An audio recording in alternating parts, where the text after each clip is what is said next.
یا بنی اسرائیل اذکروا نعمتی التی انعمت علیکم، اے بنی اسرائیل، اسرائیل کو سمجھ لیجئے یہ مرکب لفظ ہے، اسر اسی سے اسیر بنا ہے، اسیر جو کسی کا قیدی ہوتا ہے، ایل عبرانی میں اللہ کے لیے ہے، اور اسرائیل کا ترجمہ ہے عبداللہ، اللہ کا غلام، اللہ کے ساتھ بندھا ہوا اس کی اطاعت کے قلاتے کے اندر۔ یہ اسرائیل یہ لقب ہے حضرت یعقوب علیہ السلام کا، ان کے 12 بیٹے تھے، 12 بیٹوں سے جو نسل چلی وہ بنی اسرائیل، انہی میں حضرت موسیٰ کی بعثت ہوئی اور تورات انہیں دی گئی، پھر یہ ایک بہت بڑی امت بنے۔ ان پر 4 ادوار آ چکے تھے قرآن مجید کے نزول کے وقت، 2 مرتبہ اللہ کی رحمت کی بارشیں ہوئیں، انہیں عروج نصیب ہوا، 2 مرتبہ ان کو دنیا پرستی، شہوت پرستی، اللہ کے احکام کو پس و پیش ڈال دینے کی سزا میں عذاب کے کوڑے ان پر برسے۔ اس کا ذکر آئے گا سورہ بنی اسرائیل کے پہلے رکوع میں۔ اس وقت جبکہ قرآن نازل ہو رہا ہے، اس وقت وہ اپنے اس زوال کے دور میں تھے۔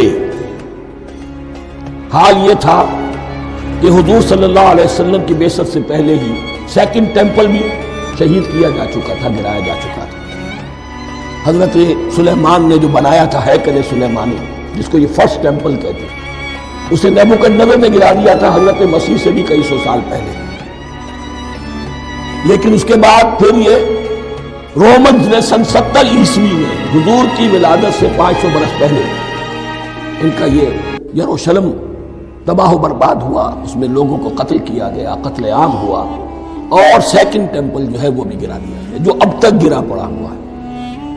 صرف ایک ویلنگ وال ہے جس کے پاس جا کر یہودی جو ہے ماتم کر لیتے ہیں، روتے ہیں، اور اب وہ بنانے پر تلے ہوئے ہیں اپنا 3rd ٹیمپل، اس کے نقشے بن چکے ہیں، بلو پرنٹ بن چکے ہیں۔ لیکن بہرحال جس وقت قرآن نازل ہو رہا تھا یہ بہت ہی پستی میں تھے۔ اس کے بارے میں فرمایا، اے بنی اسرائیل ذرا یاد کرو میرے اس انعام کو جو تم پر ہوا۔ وہ انعام کیا ہے؟ میں نے تمہیں اپنی کتاب دی، نبوت سے سرفراز فرمایا، اپنی شریعت تمہیں عطا فرمائی، تمہیں داؤد، تمہارے اندر داؤد اور سلیمان جیسے بادشاہ اٹھائے جو بادشاہ بھی تھے، نبی بھی تھے۔ وَأَوْفُوا بِعَهْدِي، اور میرے وعدے کو پورا کرو تاکہ میں بھی اپنے وعدے کو پورا کروں۔ یہ وعدہ ہے جو کتاب استثناء جو ہے اولڈ ٹیسٹمنٹ کی، ڈیوٹرانومی، اس کے 18ویں باب کی آیت نمبر 18 اور 19 میں حضرت موسیٰ سے خطاب کر کے اس میں اللہ نے یہ الفاظ فرمائے، میں ان کے بھائیوں میں سے تیرے مانند ایک نبی برپا کروں گا اور اس کے منہ میں اپنا کلام ڈالوں گا، اور وہ وہی کچھ بتائے گا جو میں اس سے کہوں گا۔ یہ گویا کہ حضرت موسیٰ علیہ السلام کی امت کو بتایا جا رہا تھا کہ نبی آخری زمان آئیں گے اور تمہیں انہیں قبول کرنا ہے۔ قرآن مجید میں اس کا بڑا تفصیلی ذکر سورہ اعراف میں آئے گا انشاءاللہ، لیکن یہاں فرمایا اوفوا بعہدی اوفِ بعہدکم، تم میرا عہد پیرا پورا کرو، میرے اس نبی کو تسلیم کرو، اس پر ایمان لاؤ، اس پر تم خدا پر لبیک کہو، تو میں تمہیں میرے انعام و اکرام اور بڑھتے چلے جائیں گے۔ وَإِيَّايَ فَارْهَبُونِ، اور صرف مجھ سے ڈرو۔ وَآمِنُوا بِمَا أَنزَلْتُ مُصَدِّقًا لِمَا مَعَكُمْ، اور ایمان لاؤ اس پر جو میں نے نازل کیا ہے، جو تمہارے پاس جو تورات ہے اس کی تصدیق کرتے ہوئے آیا ہے۔ اس کے 2 معنی ہے، ایک تو قرآن تصدیق کرتا ہے تورات کی اور انجیل کی، فیہا ھدی ونور، فیہ ھدی ونور، اور دوسرے یہ کہ قرآن اور محمد صلی اللہ علیہ وسلم ان پیشین گوئیوں کے مصداق بن کر آئے ہیں جو تورات میں تھی، ورنہ وہ پیشین گوئیاں جھوٹی ثابت ہوتی۔ ان کے مصداق کون ہے؟ قرآن اور محمد صلی اللہ علیہ وسلم، یہ دونوں معنی اس کے ہیں۔ وَآمِنُوا بِمَا أَنزَلْتُ مُصَدِّقًا لِمَا مَعَكُمْ وَلَا تَكُونُوا أَوَّلَ كَافِرٍ بِهِ، اب دیکھو تم ہی سب سے پہلے ان کا کفر کرنے والے نہ بن جاؤ، تمہیں تو سب کچھ معلوم تھا، تم تو منتظر تھے، تم تو آخری نبی کے انتظار میں تھے اور ان کے حوالے سے دعائیں کیا کرتے تھے، کہ اللہ اس نبی آخر الزمان کے واسطے سے ہماری مدد فرما اور کافروں کے مقابلے میں ہمیں فتح عطا فرما. یہ آئے گا آگے چل کر اسی سورۃ بقرہ کے اندر. لیکن اب تم ہی سب سے بڑھ کر کافر ہو گئے, تم ہی سب سے بڑھ کر دشمن ہو گئے.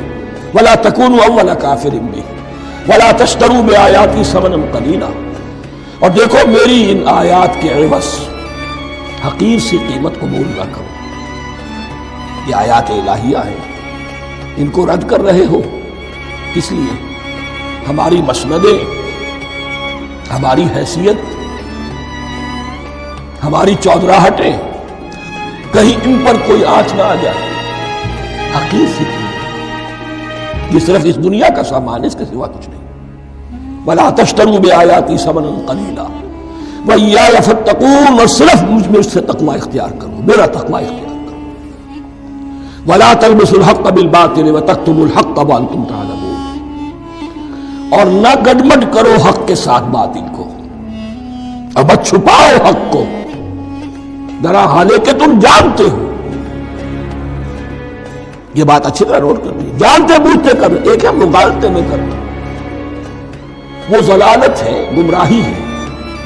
ایک جان بوجھ کر کرنا, حق کو پہچان کر اسے رد کرنا, یہ پھر اللہ تعالیٰ کے غضب کو دعوت دینا ہے.